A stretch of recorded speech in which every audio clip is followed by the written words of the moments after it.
Cold and wet and dark. That pretty much sums up the weather right now. Light rain making its way across central Indiana as the temperatures continue to drop. Good afternoon. Thanks for joining us at 4. I'm Dustin Grove. And I'm Felicia Lawrence. And many of you may be about to get on the road. You know, you're headed to your Thanksgiving destination or wherever your folks are. So we want to take a live look at the road conditions. We'll continue to track these throughout 13 News at 4. Yeah, this is a live look downtown. There's one of the splits. The rain making the pavement slick, thankfully not icy, but could there be any flurries? Let's check in with the expert meteorologist, Angela Buckman. Things could change, maybe? Maybe. What's working in our favor, temperatures right now in the upper 30s and low 40s. It's what are temperatures doing above the surface? And we do think there are some flakes up there, but they're melting as they come down. So any accumulations look to be slushy and look to be minor for now. But stick with us. We've got you covered as the weather has a big impact on this busy travel day ahead of the holiday.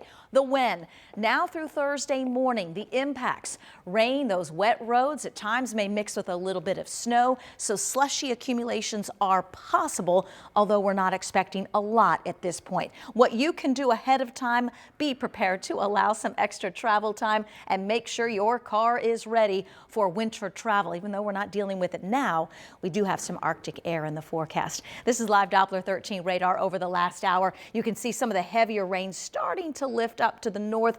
We've got the heavy rain from Westfield and Frankfort into Fishers and Anderson over toward Newcastle. So this impacting 31, impacting Interstate 69 and just north of I-70. Bit of a gap between the next area of rain that's building to the south, and we do expect this to continue to fill in. At this point, no sign of any snow. Temperatures, as I mentioned, well above freezing in the upper 30s and low 40s. We do expect mainly a cold rain between now and at least 11 o'clock.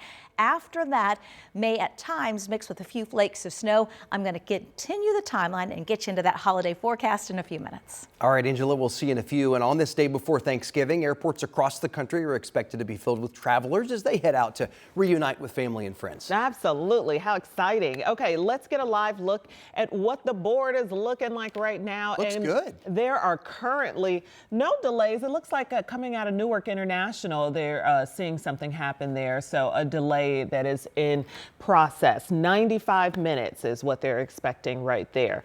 So we will keep an eye on flights. We're keeping an eye on the roads, keeping an eye on the weather. We're keeping an eye on many things here for you. We got you covered. We got many eyes. But the good news is, as you see the board right there, no real delays at most of the nation's largest airports. You know, tens of millions of people are going to be traveling over Thanksgiving, all as this storm system that Angela talked about starts to organize and spread throughout several states, bringing rain, even some snow. Ivan Rodriguez has the latest on that for us. For many, Thanksgiving marks the start of the most wonderful time of the year, but it also means travel season is booming. Holiday travel it's a pain. It's significantly busier than it was last time I was over here.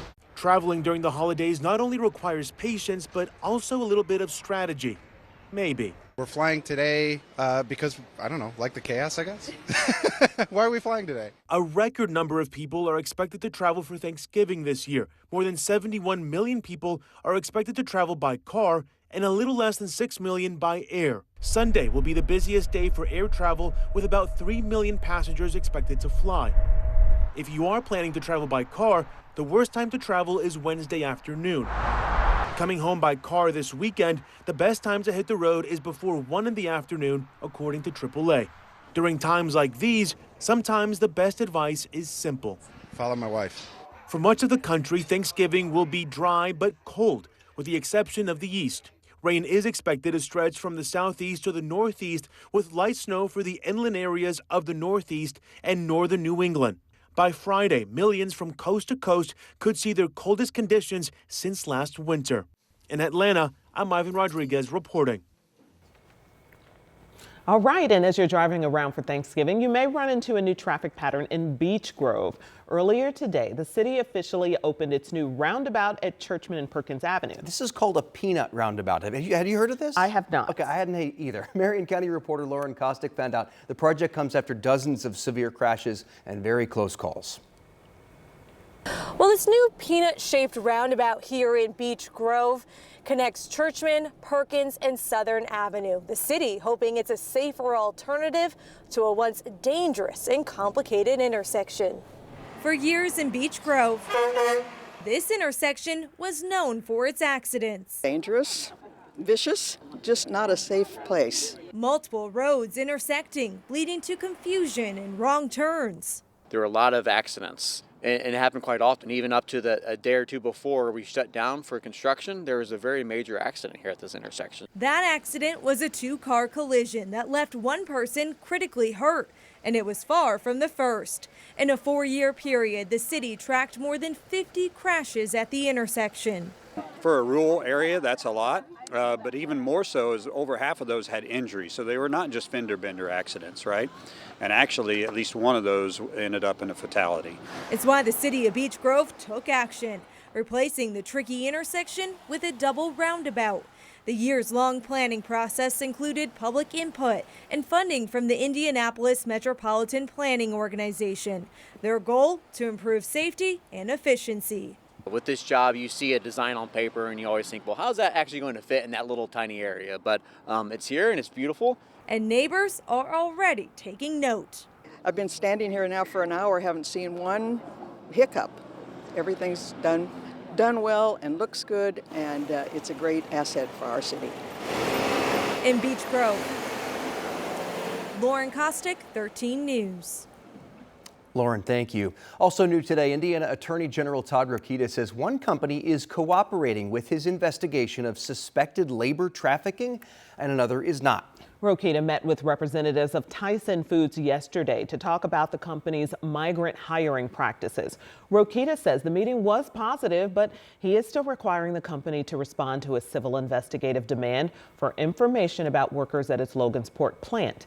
Tyson has until December 4th to respond in writing, but Rokita says Berry Global Group, which is a plastics packaging company in Evansville, is challenging the same type of demand for employee information in court. The investigation has to go where the facts take us, so that's how we'll do that. But why, if these are just rumors and innuendos and not true, why wouldn't a company want to cooperate to help get the story out? But I'll get the facts one way or the other. Berry Global Group has not responded to multiple requests for comment over the past week.